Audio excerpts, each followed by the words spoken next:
السلام عليكم ورحمة الله.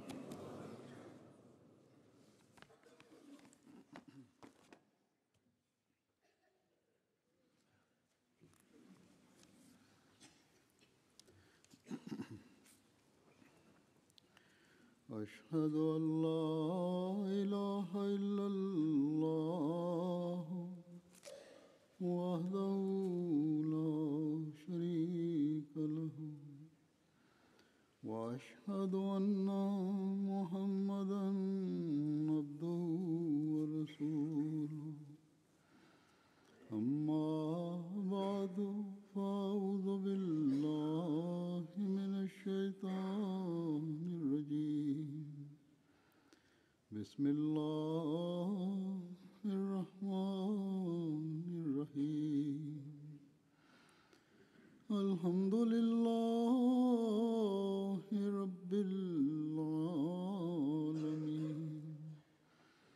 الرحمن الرحيم مالك يوم الدين إياك نعبد وإياك نستعين اهدنا الصراط المستقيم صراط الذين أنعمت عليهم غير المغضوب عليهم ولا الضالين.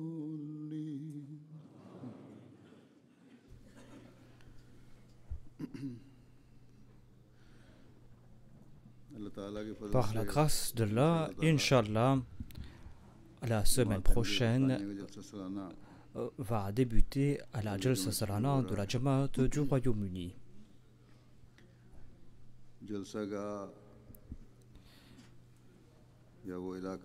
Cette région, ce lieu où l'on est en train d'organiser la Jalsa, c'est-à-dire Hadikatul Mahdi, à Hadikatul Mahdi, on a déjà tout préparé.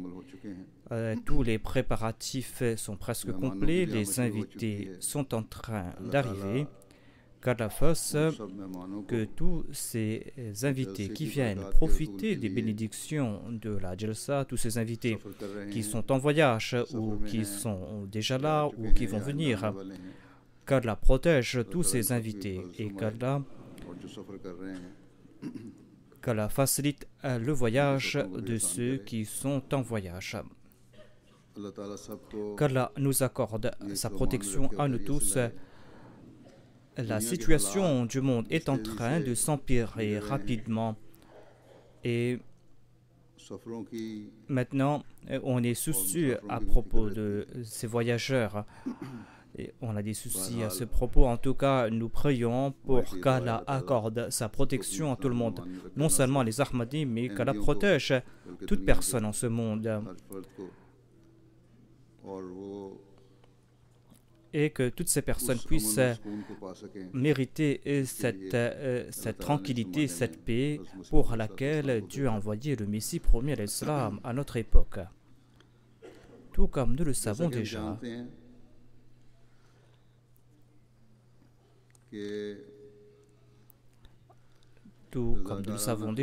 il y a ces bénévoles qui travaillent pour la Jalsa. Tout dépend de ce bénévolat. Et c'est pour cette raison qu'une semaine avant la Jalsa, j'attire l'attention des bénévoles à propos de leurs responsabilités. Aujourd'hui, je vais présenter quelques points à ce propos. Je vais m'adresser aux bénévoles et aux volontaires. Il y a certains faits qui concernent l'hospitalité.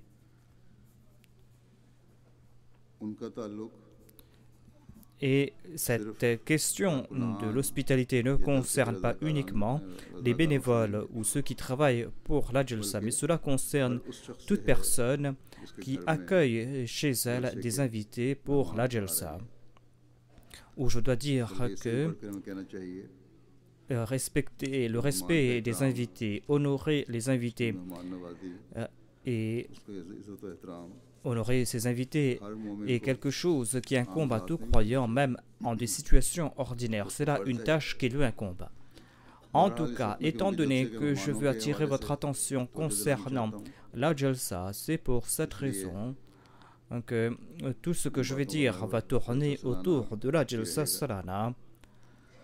Ces invités qui viennent pour la Jalsa, जैसा कि tout comme je viens de le dire, मैंने कहा ces invités viennent pour la Jalsa, जलसे के लिए आ रहे ils हैं viennent avec ces intentions qui गलत से आते हैं concernent la foi, la religion, जलसे et में शामिल होने वालों को tel doit être l'objectif pour lequel on vient pour la Jalsa. Étant donné qu'on aura cet objectif et ces intentions, eh bien, l'invité grandit en importance, en particulier lorsque हम देखते हैं nous voyons मसीह मौद अलैहिस्सलाम comment le Messie premier salam में शामिल a attiré l'attention des Ahmadis concernant leur participation dans la Jalsa Salana. खालिस Et il avait déclaré que cette Jalsa a des buts qui exclusivement religieux. ताला की C'est un moyen pour avoir le plaisir de Dieu, a-t-il déclaré. तो इससे Ainsi, à la lumière de tout cela, l'on comprend que cette hospitalité est d'une grande importance. आने वाले C'est l'invité qui vient, ne vient pas pour des objectifs mondains, pour des objectifs personnels. Il ne vient pas participer dans des amusements de ce bas monde. Si quelqu'un vient pour ces objectifs, eh bien cette personne est en train de dilapider ses récompenses qu'il aurait méritées. En tout cas, ces invités pour lesquels खिदमत के लिए il y a différents départements मुख्तलिफ शोबाजात में qui sont là pour servir ces invités. Il y a différents bénévoles qui se présentent pour servir ces invités. Ces invités ne sont pas des invités ordinaires. के ज़माने के Ce sont des invités qui viennent, कायम करदा qui ont répondu à l'appel du Messie premier l'Islam, des invités qui sont en train de se réunir pour la cause de Dieu. Et ensuite, il y a ces invités qui viennent pour la Jalsa Salana du Royaume-Uni. Ce sont des invités qui viennent avec des sentiments particuliers. Ce sont des personnes qui font de grandes dépenses pour venir jusqu'ici, pour la Jalsa Salana. Ce sont des personnes qui viennent de très très loin pour la Jalsa Salana, इसलिए tout simplement parce que कि ये सफ़र ce voyage, हर लिहाज ils veulent tout simplement que ce voyage soit porteur de bénédiction. खिलाफत से मोहब्बत Leur amour pour le कोई califat एहसास दिला रही होती है leur fait comprendre que grâce à ce voyage, ils pourront rencontrer le calife. Il y a des gens qui viennent de différents pays, il y a des nouveaux convertis, il y a des anciens Ahmadis. Dans les yeux de tous ces visiteurs, lorsque je vois cet amour pour le califat, eh bien, je ne peux que remercier Dieu. Je ne peux que remercier Dieu. Et cette reconnaissance ne cesse de grandir. Comment Dieu emplit les cœurs des croyants de cet amour pour le califat. Tout cela est impossible par de simples efforts. Les efforts humains ne pourront pas accomplir une telle tâche. Tout cela est en train de se faire tout simplement parce que Dieu a envoyé le Messie premier l'Islam à notre époque. Et il a établi ce système après le Messie premier l'Islam. Tout cela est en train de se faire afin que nous puissions nous tous faire connaître aux autres les véritables enseignements de l'islam. Tout simplement pour que nous puissions transmettre cet amour, ce message d'amour et de fraternité au monde. Tout cela est en train de se faire afin que nous informions le monde que c'est dans l'islam véritable que réside la paix du monde. Ainsi, ces personnes viennent ici pour écouter cela, pour apprendre tout cela. C'est pour cette raison que ces personnes éprouvent un grand amour pour le califat. Maintenant, en Allemagne, pour la Jalsa Salana, il y a différents représentants qui viennent de différents pays et ils sont en grand nombre. Tout simplement parce que ces personnes désirent rencontrer le calife. Pour la Jalsa Salana du Royaume-Uni, il y a nombre de personnes qui viennent d'ailleurs afin de profiter de cette atmosphère spirituelle de la Jalsa Salana, afin qu'ils puissent participer dans ces programmes qui ont trait à leur progrès spirituel, moral et intellectuel, afin qu'ils puissent mériter aussi les prières du Messie premier salam, et afin aussi de rencontrer le calife. Voilà les sentiments qui animent ces personnes. Ces personnes sont animées de ces sentiments et on ne voit pas pareille relation ailleurs dans les choses qui ont trait à ce monde. C'est pour cette raison que le Messie premier l'Islam doit attirer notre attention à ce propos dans les conditions de la Bayra. Ainsi, ces invités qui viennent pour la Jalsa Salam, sachez-le que leur statut est un statut particulier. Sachez que ces invités ont une importance particulière. C'est pour cette raison aussi que l'importance de ces invités grandit. Il faut comprendre cette importance. Il faut comprendre cela et c'est pour cette raison, en ayant compris cela, que les membres de la communauté se présentent pour servir comme bénévoles au cours de la Jalsa. D'un point de vue matériel, il y a certaines personnes qui sont en train qui ont de très bons postes, qui ont des très bons salaires à l'extérieur, mais qui sont en train de nettoyer des toilettes, qui sont en train de préparer des repas, qui sont en train de porter des marmites. Ces personnes, en dépit de leur statut, sont en train d'accomplir ces tâches tout simplement parce que ces personnes désirent mériter les prières de tous ces invités. Et ces mêmes bénévoles sont en train de prêcher le message de l'Ahmadiyya aux invités non Ahmadis. Il y a par exemple un enfant qui est en train d'offrir de l'eau dans le chapiteau. Eh bien, cet enfant, par son comportement, est en train de prêcher le message de l'islam d'une manière silencieuse. Il est en train d'informer les autres que nous ne sommes pas là pour créer des troubles en ce monde, mais que nous sommes en train d'offrir de l'eau spirituelle au monde, nous sommes en train d'offrir au monde de l'eau matérielle. Ainsi, sachez-le que l'importance de l'invité fait grandir l'importance de l'hôte et l'on ne peut pas voir cela ou l'on ne voit pas cela ailleurs dans le monde. Chanceux est ce bénévole, ce volontaire qui est en train de servir ses invités et qui est en train aussi de se présenter pour servir ses invités et qui désire par ce faire mériter le plaisir de Dieu. Dans le Saint-Coran, Dieu a évoqué l'importance des invités et de l'hospitalité. À propos de Hadrat Ibrahim, Dieu a évoqué Hadrat Ibrahim alayhi salam et Dieu a décrit son sens de l'hospitalité. Ainsi, cet invité qui en toute abnégation est en train de servir, ce bénévole plutôt, qui en toute abnégation est en train de servir ses invités et qui, en voyant un invité, abandonne tout pour servir son invité. Il fait tout pour servir son invité. Eh bien, sachez-le que de telles personnes ont un statut particulier auprès de Dieu. Parce que ces personnes savent très bien qu'en servant ces invités, ils auront le plaisir de Dieu.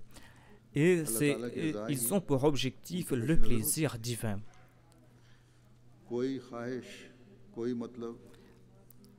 Tout désir, ils ne désirent pas ils ne veulent pas recevoir des remerciements, de recevoir quelque chose en retour.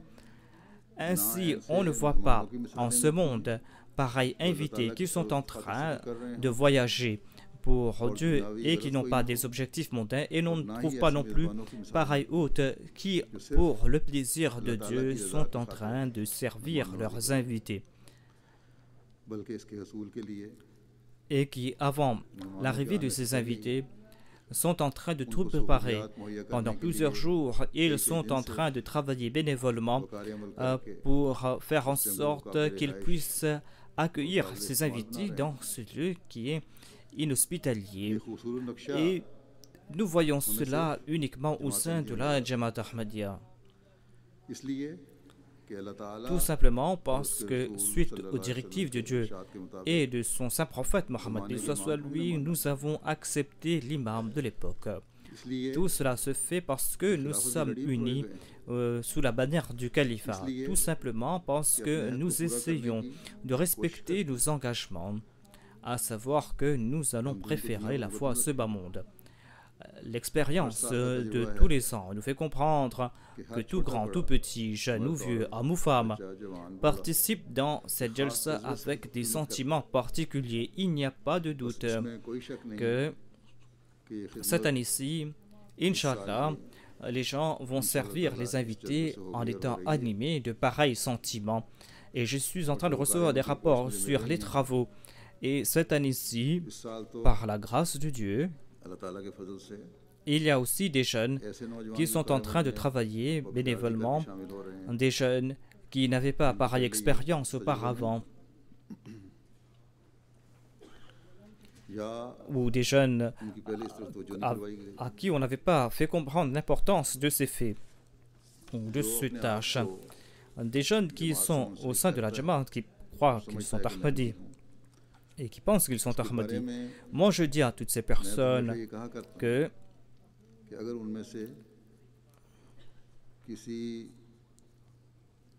si certaines personnes ne servent pas la Jamaat, cela existe, ces sentiments existent tout simplement parce que ceux qui ont pour tâche d'attirer l'attention des gens ne le font pas. Il est impossible qu'il y ait un Ahmadi qui est un Ahmadi qui se dit Ahmadi et à qui on a invité, à qui on a dit qu'il y a une tâche à accomplir et que cette personne ne se présente pas. Ainsi, il est important de guider les gens, de les guider de la bonne façon. Et pour cela, on doit faire des rappels. Guider les gens est notre devoir. Nous devons guider les gens et certainement, c'est en guidant les gens, c'est avec ces bons conseils que l'on pourra apporter des changements dans le cœur des gens. Mais cela ne s'arrête pas là. Il ne suffit pas de conseiller uniquement ceux qui sont faibles, ceux qui ne comprennent pas cela, mais il y a aussi nombre de nouveaux venus à qui on doit faire comprendre ces faits. On doit insuffler en eux ces sentiments pour qu'ils puissent venir servir la communauté. Et la majorité de ces nouveaux venus, en voyant les exemples des autres, se présentent pour servir la communauté. Mais il y a toujours des rappels à faire à ce propos. De même, il y a des jeunes enfants qui participent dans ces tâches. Il est important d'attirer leur attention à ce propos. Et tout comme je l'ai dit auparavant, il y a aussi des jeunes qui sont en train de se présenter parce qu'on leur a fait comprendre ces faits plutôt. Il est important de les guider, il est important de les rendre actifs et il est important de les rendre productifs afin qu'ils puissent servir la communauté, afin qu'ils puissent servir leurs invités. C'est pour cette raison que Dieu nous a donné cet ordre.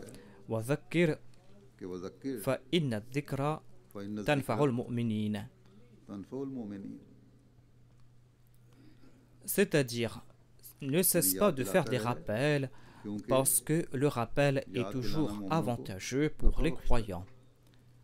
Il n'y a aucun ordre de Dieu qui est dénué de sagesse.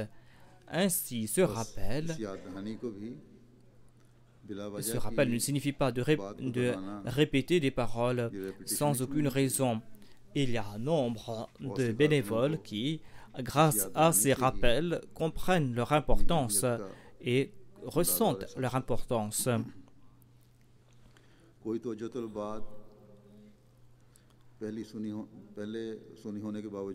En dépit du fait qu'on a entendu ces conseils auparavant, on oublie cela et grâce à ces rappels, on est de nouveau vigilant à ce propos.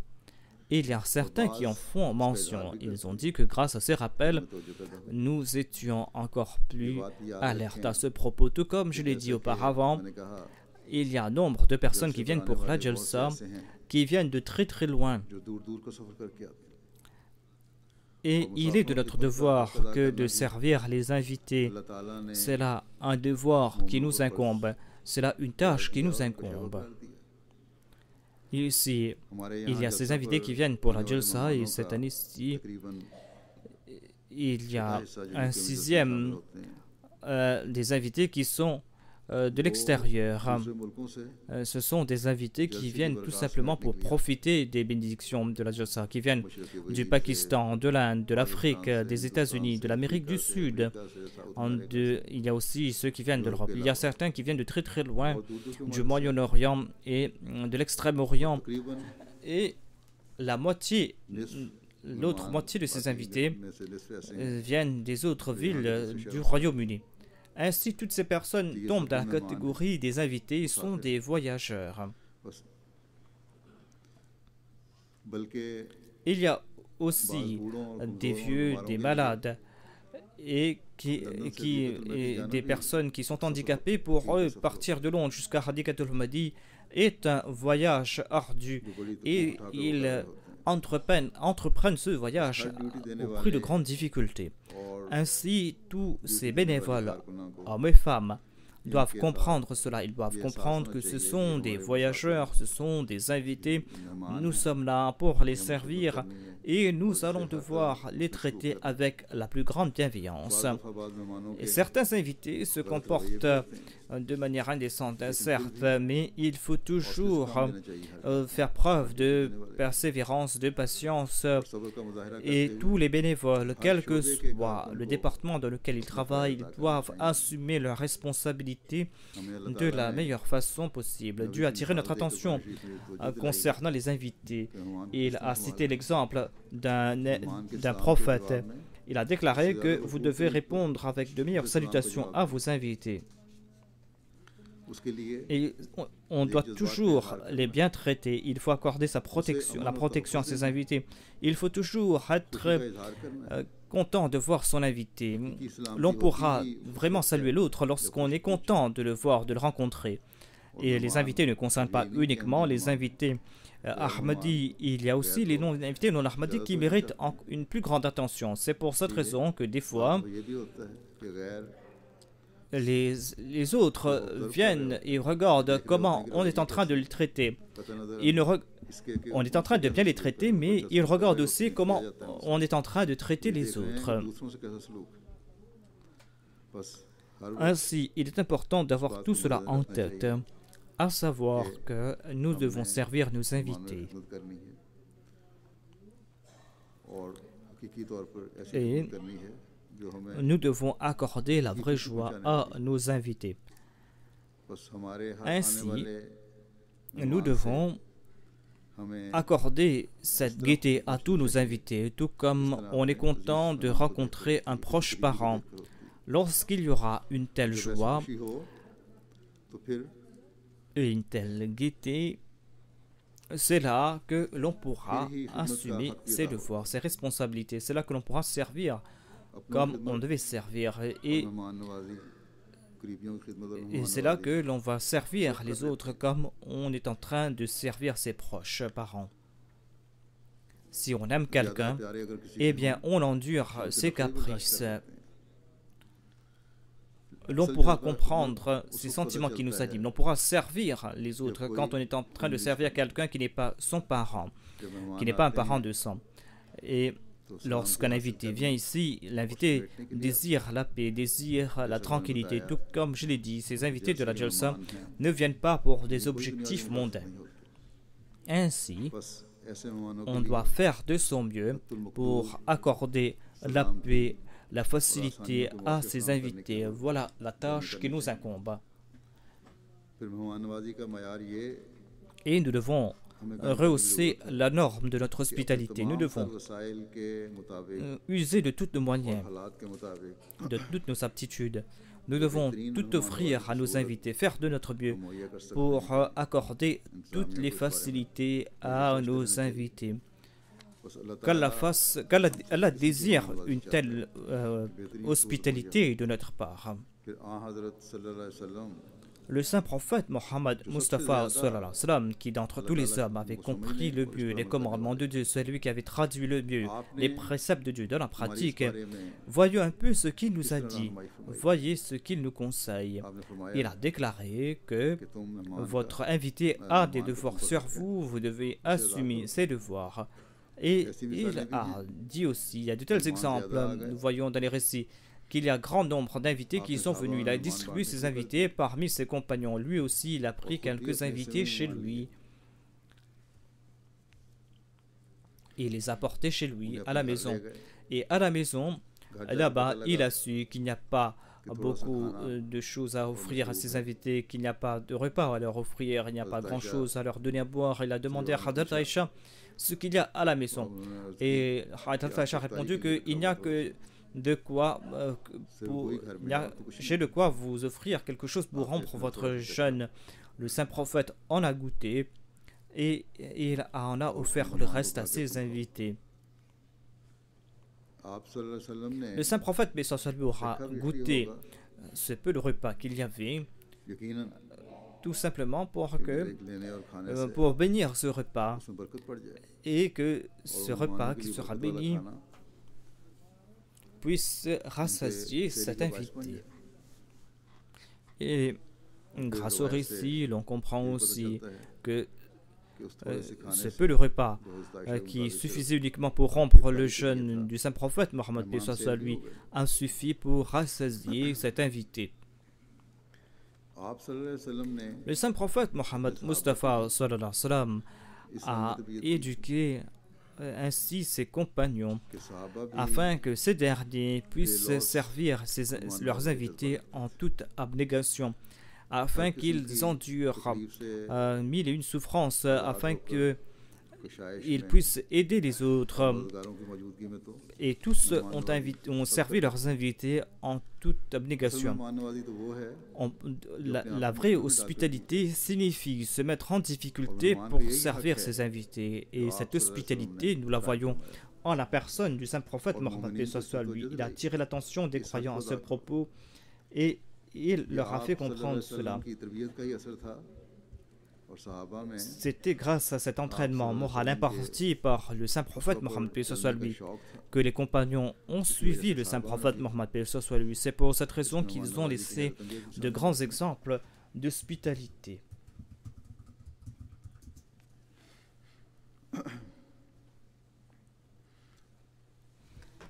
Il y a de tels exemples d'hospitalité qui ont plu à Dieu. Dieu lui-même en a fait mention. Et lorsqu'il y avait ces invités qui venaient, eh bien, ces invités ont été ainsi traités par le saint prophète Mohammed. Comment agissaient ces hôtes? Comment agissaient ces hommes, ces femmes, ces enfants, ces personnes qui ont plu à Dieu?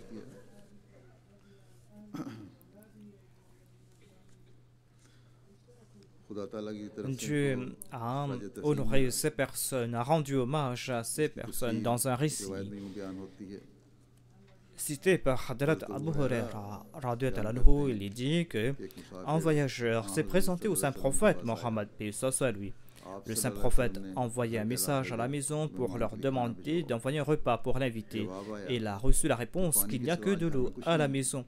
Le saint prophète Mohammed lui a demandé à ses compagnons qui est celui qui va offrir un repas à cet invité. Al-Ansari a déclaré que je vais le faire. Il est parti à la maison. Il a dit à sa femme qu'il y a un invité qui va venir de la part du saint prophète et il faut s'occuper de lui. Son épouse lui a dit qu'à la maison ce soir, nous n'avons rien à manger pour nous, il n'y a que de quoi nourrir deux enfants. L'Ansari a dit à sa femme, prépare le repas, allume la lampe, et lorsque ce sera le moment de nourrir les enfants, endors-les. Ainsi, la femme a préparé le repas, elle a allumé la lampe, et elle a endormi les enfants. Et en prétextant qu'elle voulait éteindre ou allumer la lampe, elle a éteint la lampe. Et tous deux s'étaient assis en compagnie de l'invité et faisaient semblant de manger. Ils se sont endormis, affamés. Le lendemain matin, lorsque cet Ansari s'est présenté au saint prophète Mohammed, le saint prophète a souri. Il a déclaré que Dieu lui aussi a souri en raison de tes actions. Dieu a aimé l'action que tu as accomplie ce soir. Et selon certains récits, il est dit que c'est pour ce verset a été révélé en raison de cet incident. وَيُؤْثِرُونَ عَلَىٰ أَنفُسِهِمْ وَلَوْ كَانَ بِهِمْ خَصَاصَةٌ وَمَا يُوقَ شُحَّ نَفْسِهِ فَأُولَٰئِكَ هُمُ الْمُفْلِحُونَ. C'est-à-dire, ce sont des personnes sincères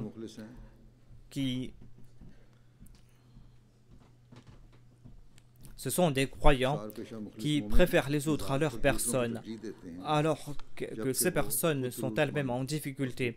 Et quant à ceux qui se sont départis de l'avarice de leurs âmes, eh bien ce sont ces personnes qui ont eu le succès.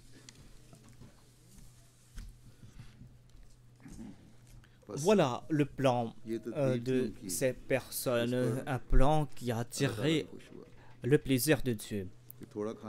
Et il ne voulait pas que l'invité hésite en voyant le peu de repas qu'il y avait devant lui. Le plan qu'ils ont fait est que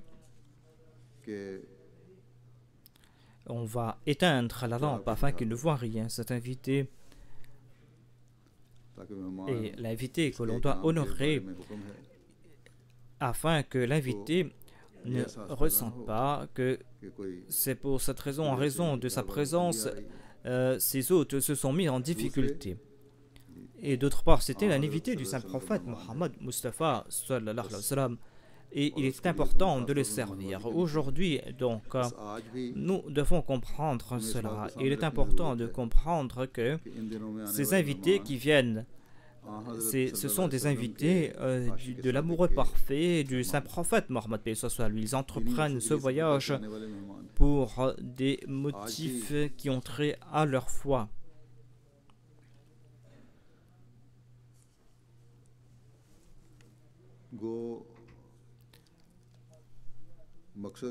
C'est vrai que l'objectif est le même, la situation des gens est différente.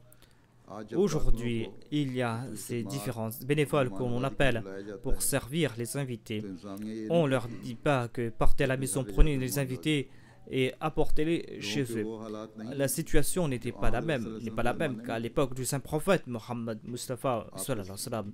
Les compagnons, aujourd'hui, on ne passe pas par la même situation que les compagnons, à savoir qu'on n'a rien à la maison et que nous devons sacrifier nos enfants et nous-mêmes pour servir les invités. Ici, on dit aux invités que on demande tout simplement aux invités, aux hôtes, de se présenter pour servir dans différents départements. Et c'est la Nizam et Jamaat qui va tout offrir pour ces invités. Ainsi, je m'adresse à tous ces bénévoles, hommes et femmes, jeunes et vieux, qu'ils sont très chanceux parce qu'ils sont là pour servir les invités du Messie premier, alayhi salam, et sans se mettre en difficulté, ils sont là pour s'acquitter de leur devoir d'hospitalité. Ils ne sont pas en train d'endurer des dépenses financières. À Rabwa, lorsqu'il y avait la Jalsa Salana, les habitants de Rabwa accueillaient chez eux, dans leur maison, ces invités. Ils offraient leur maison pour leurs invités. Ils sacrifiaient leur confort pour le confort de l'invité, afin d'accueillir les invités de la Jamaat. En dépit du fait qu'il y avait la cuisine communale à la Langar Khana durant ces 8 ou 10 jours de la Jalsa Salana, il y a certains qui préparaient les repas pour leurs invités de leur propre chef. Mais en tout cas, la situation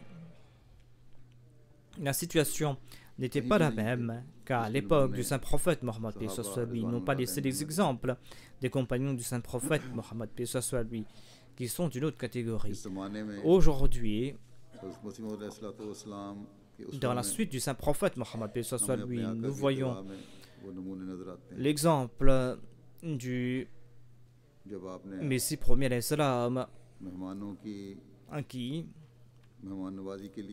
a sacrifié son confort pour ses invités et qui a passé la nuit sans se couvrir, qui a passé une nuit très froide sans se couvrir, et Et pour préparer le repas, pour avoir de quoi nourrir ses invités, il avait vendu les bijoux de son épouse.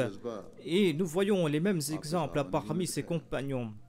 Les compagnons du Messie premier l'Islam qui préféraient le confort de leurs invités à leur propre confort. Le Messie premier l'Islam a mentionné cela à propos de la Jalsa Salana. Il a déclaré que nous avons nos amis, nos serviteurs ne doivent pas se préférer aux invités. Ils doivent se sacrifier pour leurs invités. Il y a un incident qui a été consigné concernant Sahibzada Pir Sirajul Haq, qui a déclaré que le Messie premier avait réservé pour moi un lit. Mais quand les invités venaient, certaines personnes l'utilisaient et moi, je dormais à même le sol, sur un simple tapis. Et l'invité que je plaçais sur le lit, il y avait certains invités qui s'allongeaient, mais je me souciais jamais de cela. Je me disais toujours que c'était des invités et moi, je suis quelqu'un d'ici. Et il y avait certains qui jetaient mes couvertures à même le sol et plaçaient leurs couvertures sur le lit. Un jour, le Messie premier l'Islam a déclaré que Pir Sahib est sur le sol. Il a dit, où est le lit de Pir Sahib? Il a déclaré que je ne sais pas. Et il est parti à l'extérieur, le Messie premier l'Islam. Il m'a appelé devant la chambre ronde. Il m'a dit, pourquoi est-ce que vous êtes en train de dormir à même le sol? Il y a beaucoup de pluie et il y a des serpents aussi. Je lui ai dit que telle est la situation et je ne veux pas parler, je ne veux rien dire à ces personnes. En entendant cela, le Messie premier l'Islam a envoyé un lit pour moi. Ce lit est resté avec moi pendant quelques jours. Mais en fin de compte, il y a eu la même chose. Tout comme je l'ai dit, quelqu'un d'autre a pris mon lit. Et une autre personne a informé le Messie premier l'Islam et il a envoyé un troisième lit pour moi. Mais après cela, il y a eu la même chose.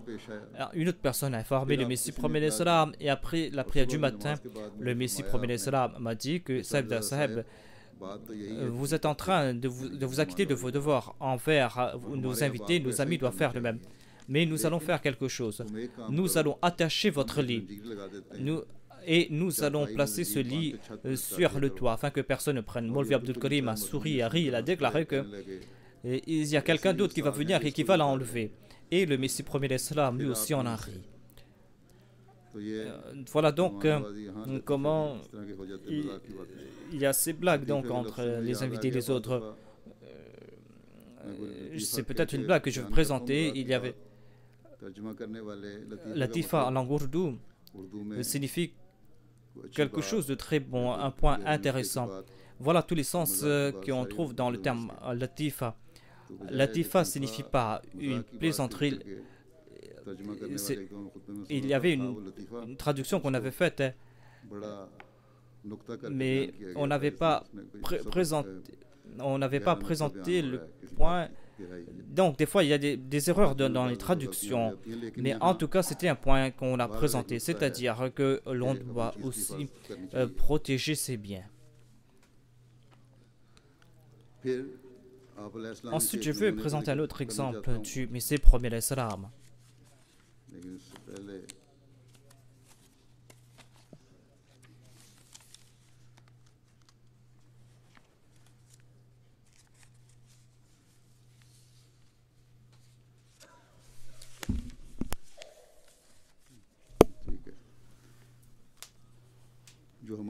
Ainsi, je vais présenter un autre exemple pour les bénévoles. Il y a Cheikh Yaqub Ali Irfani qui avait déclaré qu'il avait nombre d'invités qui étaient présents lors d'un débat. Un jour, on devait offrir un repas au Messie premier l'Islam, mais on l'avait oublié. Le rapporteur a dit que ma femme était occupée, on n'a pas pu préparer le repas pour le Messie premier l'Islam et c'était en plein milieu de la nuit. Le Messie premier l'Islam a attendu mais il a demandé est-ce qu'il y a le repas. Tout le monde était soucieux. il y avait les magasins étaient fermés, on ne pouvait plus présenter de quoi manger au Messie premier salam. On a expliqué la situation au Messie premier salam. Il a dit pourquoi avoir aussi peur? Voyez ce qu'il y a dans la cuisine. Il y aura peut-être quelques restes ici et là, cela va suffire. On est parti là-bas, il y avait quelques miettes de pain. Et le Messie premier salam a déclaré que cela suffit. Il a consommé quelques miettes de pain. Et c'était là une leçon pour nos bénévoles. Et des fois, il y a des manquements. Il ne faut pas se soucier de cette situation. Il faut toujours se sacrifier pour ses invités. Cheikh Yaqub Irfani a déclaré que apparemment cela était un point insignifiant, mais on voit aussi la simplicité du Messie premier salam. On voit aussi sa moralité, sa simplicité. On pouvait préparer un nouveau repas et tout le monde aurait été content, mais le Messie premier salam n'a pas dit cela, il ne s'est pas soucié. Il ne voulait pas qu'on prépare un repas succulent et il n'a pas non plus demandé des comptes à ceux qui étaient négligents. Il n'a pas non plus réprimandé personne, au contraire, il a dissipé les appréhensions des uns et des autres. Ainsi, si on fait face à de telles situations, il faut toujours agir en ce sens. La majorité de nos bénévoles, par la grâce de Dieu, ne se soucient pas de telles situations. Ce sont des personnes qui sont imbues d'une grande courtoisie. Mais il y a aussi des personnes qui ne cessent de faire des doléances. Mais en tout cas, tout responsable de tout département, le département de l'hospitalité et du repas, ils doivent tout préparer pour leurs invités, afin que lorsqu'ils reviennent, ils doivent tout préparer pour leurs bénévoles, pour leurs subalternes, afin qu'ils puissent offrir le repas à leurs travailleurs. Il y avait aussi un principe que nous a présenté le Messie premier salam. Les invités, les bénévoles doivent toujours avoir en tête ce point.